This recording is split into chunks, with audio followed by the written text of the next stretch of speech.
My research group focuses on understanding the design, scale-up, and optimization of low-carbon energy technologies. We have growing demand from artificial intelligence, growing demand to improve energy access across the world. But at the same time, we are facing challenges on the supply side when it comes to dealing with climate change, which is affecting energy consumption and energy supply. But also, we're looking to mitigate climate change by reducing the use of fossil fuels and increasing the use of renewable energy sources. Welcome to my office. Hi, my name is Dharik Mallapragada. I'm an assistant professor in the Chemical and Biomolecular Engineering department at the Tandon School.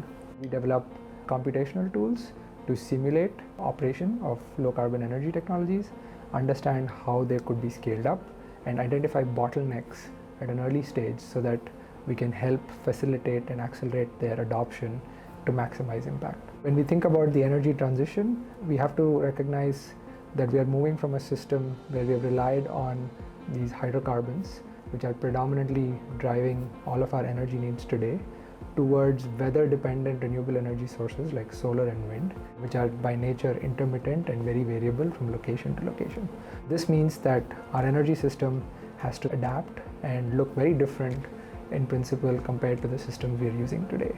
One of the interesting projects that we've been looking at is how do you think about electrification of heavy industry, so particularly the chemical industry and the fuel production industry. So historically, these industries have relied on fossil fuels for energy supply, but as we are looking to make this transition away from fossil fuels for energy supply, one option is to use electricity in place of fossil fuels. Now, there are several ways in which you can do that. So we are trying to sort of explore novel ways of using electricity to provide the heat which is necessary to drive chemical reactions and to carry out various separations in the chemical industry to be able to make this transition. We really need to understand all the elements about actually designing such a system and then how that single piece of equipment would fit into a chemical plant. One of the challenges that comes up when you think about using large quantities of electricity for chemical production or fuel production is that electricity supply is going to be increasingly variable because of the adoption of wind and solar, whereas heavy industry tends to operate all the time 24/7 flat out because that's the most cost-effective thing to do.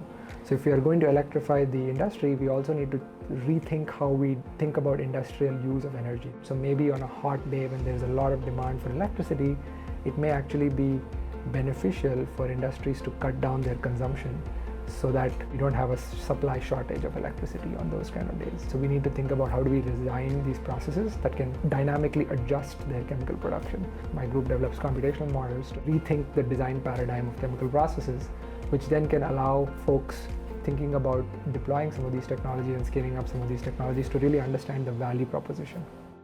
This is just a simulation of the Texas grid where you can kind of see that prices of electricity vary all through the day and supply of electricity varies all through the day, right? So as you go about adapting the use of electricity for, say, chemical production, you have to recognize all this variability that exists in the system.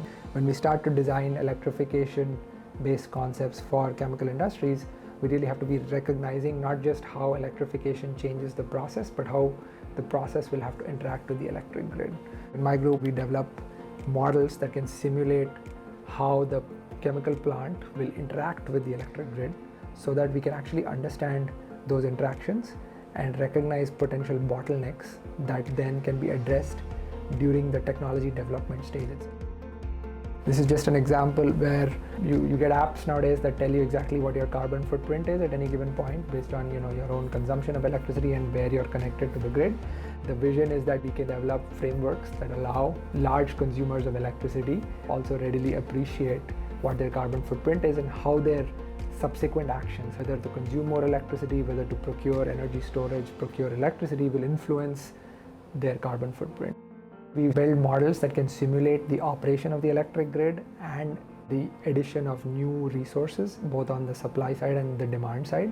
These are called capacity expansion models, and these models can then be used to basically study different scenarios of the grid. And using these scenarios and comparing these different scenarios, we can start to quantify the effect of any technological change, any policy change, any change on the demand side.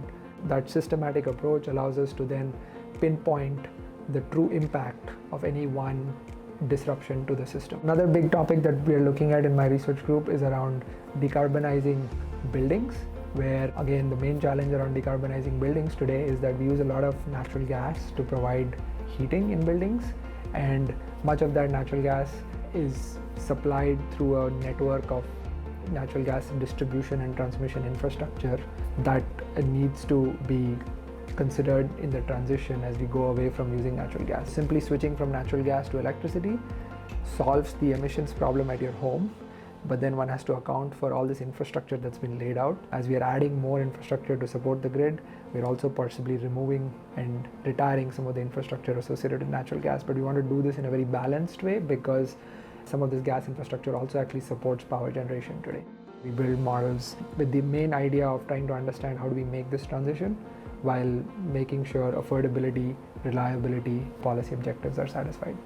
One new topic that we're looking at right now is around plastic waste recycling. Climate change is a serious environmental challenge, but the other major environmental challenge we have as an externality of the chemical industry is plastic waste. We have a project right now where we're looking at how do we actually recycle plastic waste so that we can basically minimize the amount of waste that goes into landfill or leaks out into our oceans and environment.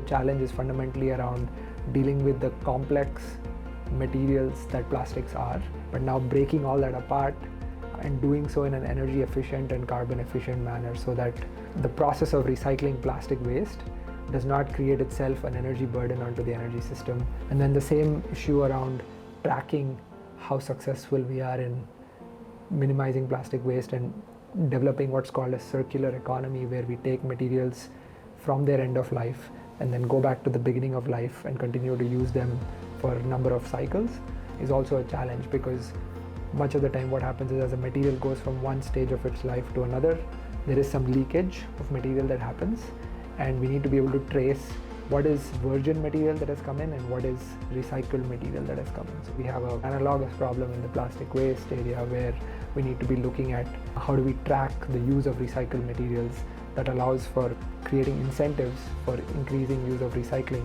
but also making sure that those increasing use of recycling actually translates into tangible environmental benefits.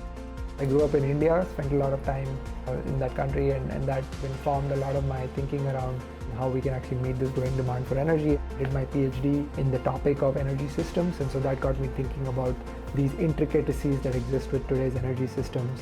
And then I spent some time in industry before coming to NYU, which really informed my thinking about scale up and some of the supply chain bottlenecks when it comes to energy technologies.